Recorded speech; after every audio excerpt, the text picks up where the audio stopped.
رسول کے جو کوئی بات اپنی مرضی سے نہیں فرماتے. قرآن بھی یہی کہتا ہے کہ کوئی بھی چیز اپنی مرضی سے نہیں کہتے. اور جب انہوں نے کہا کہ یہ قرآن ہے تو ہم نے مان لیا کہ یہ جو آپ کہہ رہے ہیں یہ قرآن ہے. جب کہا حدیث ہے تو حدیث ہے. جب کہا حدیث قدسی ہے تو کہا قدسی ہے. کیوں؟ کیونکہ یہاں پر صدیق اور امین ہے، سچا ہے، امانت والا ہے. تو اب جو وہ کہیں گے وہ ظاہر ہے اپنا نہیں ہے، سب پروردگار کی طرف سے ہے. وہیں پر وہ فرما رہے ہیں کہ جس نے فاطمہ کو راضی کیا اس نے اللہ کو راضی کیا، اور جس سے فاطمہ غضبناک ہوئی اس سے اللہ غضبناک ہوا. ہمیں یہ دیکھنا ہے کہ کیا بی بی ہم سے راضی ہیں یا نہیں ہے. جب ہم یہ حدیث بیان کرتے ہیں تو ہمارے ذہن میں صرف تاریخ کا وہ ایک واقعہ آ جاتا ہے اور ہم گزر جاتے ہیں. یقیناً حقیقت تو وہیں چھپی ہوئی ہے سب کچھ، لیکن ہمارے لیے بھی تو ہے کہ کیا خاتون کائنات ہم سے راضی ہیں یا نہیں ہیں. یہاں ہمیں اپنی زندگی میں دیکھنا ہے.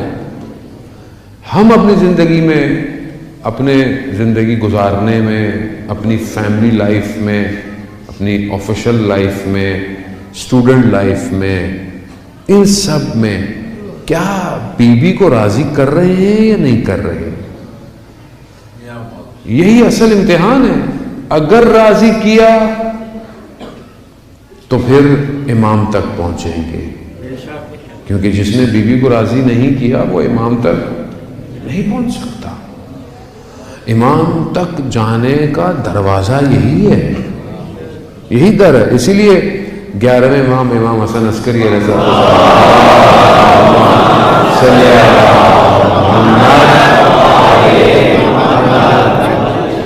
امام ارشاد فرماتے ہیں کہ ہم تم پر حجت ہیں، لیکن ہم تمام ائمہ پر، ہماری جد، ہماری والدہ حجت ہے.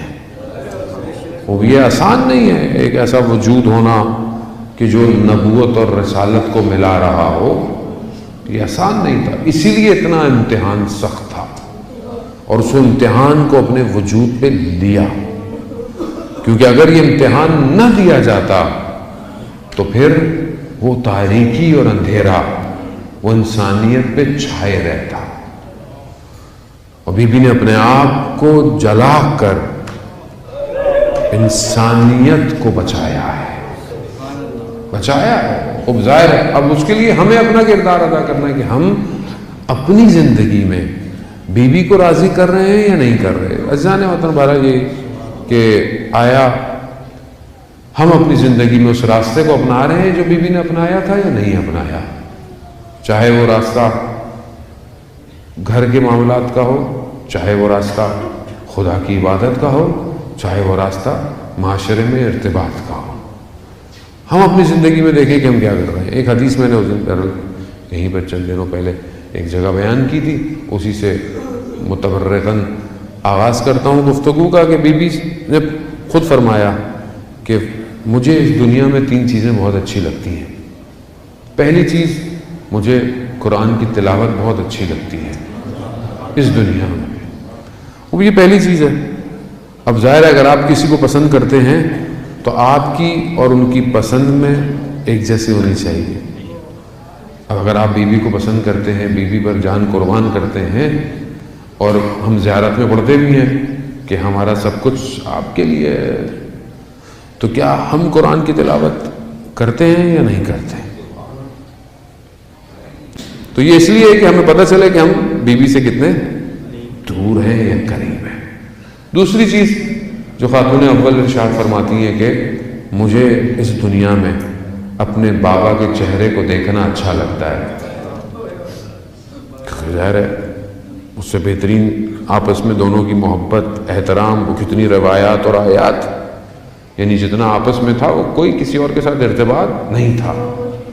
اب ہمارے لیے کہ ہم تو ظاہر ہے اس دور میں نہیں ہے کہ ہم رسول خدا کے چہرے کو دیکھیں، لیکن ہم رسول خدا نے جو فرمایا ہے اپنی زندگی میں اگر عمل کریں تو ہم رسول تک پہنچ سکتے ہیں.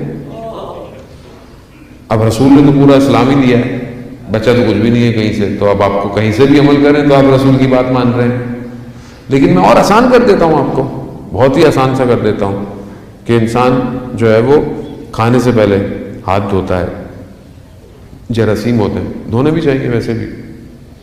اگر آپ اس لیے دھوئیں کہ رسول خدا فرماتے تھے کہ کھانے سے پہلے ہاتھ دھونے چاہیے, تو سنت رسول پہ عمل کر رہے ہیں آپ. اور آپ بچے سے کہیں کہ بیٹا ہمارے رسول ہاتھ دھوتے تھے, تو اسے رسول سے بھی محبت ہو جائے گی. آپ کہیں سونے سے پہلے مسواک کرنا چاہیے, برش کرنا چاہیے, رسول کرتے تھے بیٹا تو یہ بھی کرے گا. یعنی ہر وہ چھوٹے چھوٹے کام جو کہ سنت اور آداب ہیں وہ سب رسول نے سکھائے ہیں. تو ایک چھوٹی سی کتاب سنت رسول کی خریدیں, ورنہ ہماری کتابوں میں ہے, جو ہمارے ہاں احکامات کی کتابیں ہیں, دوسری کتابیں, اس کے اندر ہے سب کچھ. وہ لیں اور اپنی زندگی میں دیکھیں. یہی چھوٹی چھوٹی چیزیں زندگی میں مسنگ ہیں, جس کی وجہ سے ہم سمجھتے ہیں ہماری زندگی میں پریشانیاں, گرفتاریاں. تو آپ اپنے آپ کو جوڑیں ان سے. تیسری چیز جو خاتون اول کو پسند تھی اس دنیا میں, وہ تھی خدا کی راہ میں انفاق کرنا, خدا کی راہ میں دینا.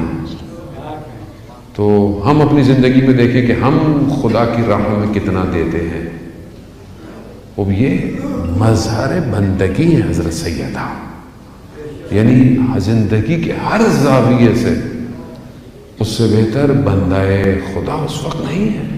ظاہر ہے امام تو اپنی جگہ امام ہے, رسول اپنی جگہ رسول ہے, لیکن ایک اس مقام پہ پہنچ جانا کہ رسول خدا فرماتے ہوں فداہا ابوہا, یعنی باپ آپ پر فدا ہو. یعنی باپ کا فدا ہونا یعنی سارے انبیاء کا فدا ہو جانا.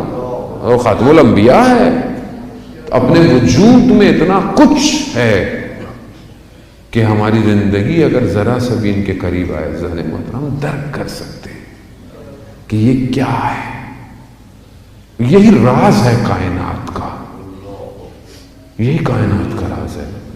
کائنات انہی کے وجود کے گرد گھوم رہی ہے.